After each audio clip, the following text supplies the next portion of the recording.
Wonderful. Let's move on to Lorenzo. Thank you. For the first, thank you to the Commissioner and to all for inviting us to this important event, because I represented a cooperative Italian ceramic company that 3 years ago are founded by a worker buyout institute. That it's an institute that which allow to the go advance the employment benefit for share capital of a company, and this for us is a very good institute. Also, for the helps of our cooperation and association, Legacoop and us, from 2 years ago we have doubled the turnover, we have doubled the employers, but never do the dismissal and all rights. It's important for us because nobody falls behind. We think if we can do a good and green transition better for all European people. Also because cooperatives is one of the models of the social economy and represent a well-establishment form for business model of the social economy, and because they are managed by producer, user and worker complex of the rules of one member, one vote. And this is the sum of particular equal that we believe a lot. We had adopted every hypothetical tools for this incredible energy crisis, from change customer to arrive to change shift, and this is also the reason which has also been cited from the President Ursula von der Leyen in his speech in September as a virtuous European example. But all this have a cost that also maybe it's not simple to affect to the final customer every times.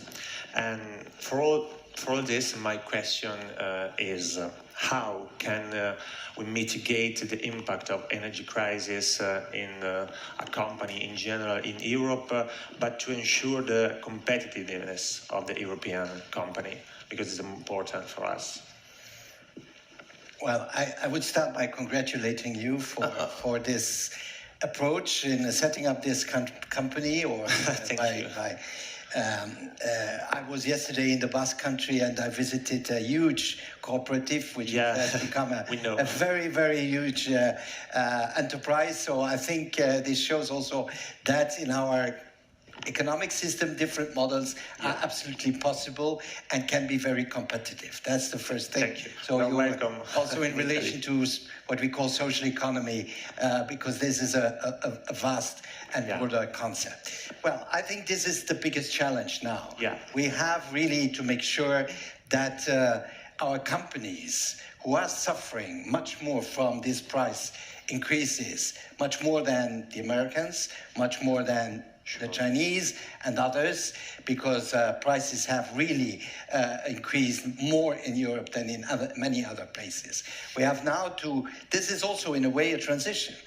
And if we are missing this transition, well, we will lose thousands or 10,000, hundreds of thousands of good companies, really good companies, with a lot of potential, with a lot of knowledge, of know-how, with millions of jobs, by the way, if we are not trying to tackle these price hikes. And I think we have tried as a Commission to convince Member States now to act rapidly on the price of energy, especially you are in a sector where energy is key. You cannot produce ceramics without energy. Absolutely. It doesn't work.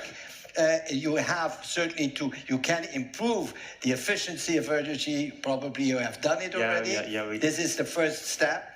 But at the end, if the prices are much higher than other competitors on the market, well, you will have a problem to be competitive. So I think what we have to do now is during this period to help companies to pass this very difficult transition. That's the first. The second is certainly as soon and as rapidly as possible, we have to develop renewables. We have to invest in other sources. We have to go away from fossil energies and produce more renewables, and so lower the prices, because we all know that renewable energy, well, the cost is much lower, and we can get more autonomous in terms of energy, bringing the price down, which is the best solution to help our economy, to keep jobs, to save jobs, and to be competitive on the markets, including on global markets.